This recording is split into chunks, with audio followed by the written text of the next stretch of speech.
Sebuah video ciamik ditampilkan oleh Watchdog yang berjudul Unfinished Indonesia yang ditayangkan pada 28 Juli 2021 menjadi sebuah peringatan keras bagi kaum moderat bahwa posisi masyarakat Islam begitu terancam dengan masifnya gerakan transnasional Islam yang memiliki ruang bebas dalam berkarya dan menyerukan tegaknya khilafah di Indonesia. Kondisi ini ditunjukkan dengan aksi yang dilakukan pada 2 Desember 2016 yang dipimpin Habib Rizik yang menolak menggugat Ahok atas dugaan penistaan agama dan menolak pemimpin kafir, serta narasi yang menunjukkan bahwa Islam melarang keras terhadap pemimpin kafir dan bentuk-bentuk kezaliman lainnya. Gerakan ini menjadi sebuah bukti menguatnya kelompok-kelompok Islam di berbagai terminologi, sebab masalah ini bukan hanya persoalan politik. Lebih dari itu, ini juga persoalan sosial, ekonomi, dan seluruh aspek kehidupan Islam yang begitu eksklusif. Tidak heran, pasca gerakan aksi bela Islam tersebut,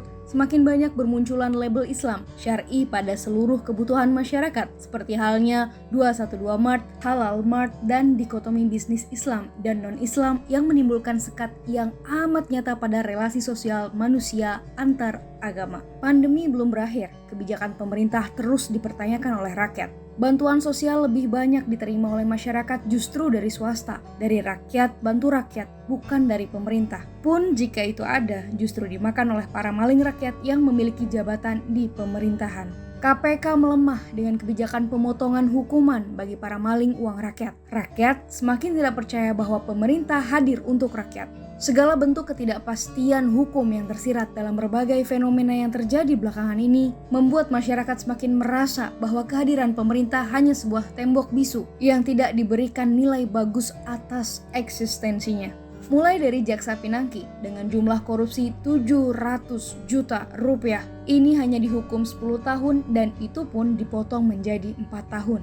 Joko Chandra yang kasusnya masih berkaitan dengan Pinangki mendapat remisi hukuman. Juliari Batubara, maling bansos COVID-19 dengan jumlah korupsi 32,2 miliar rupiah, hanya dihukum 11 tahun penjara karena dianggap cukup menderita dari perundungan masyarakat. Fakta ini menunjukkan bahwa pemerintah tidak memberikan keadilan secara real pada bangsanya sendiri. Melindungi koruptor, memberikan payung hukum terhadap kelompok kelas atas, dan menindas masyarakat bawah. Adanya perbedaan yang cukup nyata ditunjukkan oleh pemerintah dalam penanganan hukum dan pemberlakuannya selama ini kepada beberapa kelompok tertentu. Hal ini semakin membuat rakyat jenuh dan bosan atas ketidakadilan yang ditampilkan oleh pemerintah. Ketidakpercayaan yang muncul membuat umat Islam khususnya membutuhkan kepastian kebijakan yang selama ini tidak bisa didapatkan oleh pemerintah. Maka narasi bahwa penegakan sistem negara Islam yang membawa kesejahteraan, kemakmuran, dan keadilan hakiki bagi para umatnya menjadikan alasan ketertarikan masyarakat muslim mengikuti jejak pergerakan bagi para pengusung khilafah untuk melaksanakan mimpinya tersebut. Ruang ini tidak dimiliki oleh kelompok moderat untuk menjanjikan kemakmuran dan keadilan serta kesejahteraan seperti para pengusung khilafah. Maka kepemilikan kesadaran terhadap nasionalisme dan agama didasarkan pada kehendak bebas dirinya dalam melihat dan menelaah sebagai bagian dari bangsa Indonesia yang melihat pluralitas. Rekam jejak umat Islam di masa silam menjadi salah satu alasan utuh bagi para dai-dai muda HTI untuk meyakinkan masyarakat Islam bahwa secara historis umat Islam berperan penting dalam kemerdekaan Indonesia. Kondisi ini menjadi alasan bahwa sistem negara Islam menjadi solusi paling apik yang diterapkan di Indonesia. Alasan ini juga menjadi bukti bahwa pemimpin kafir tetaplah tidak bisa dijadikan pemimpin bagi umat Islam,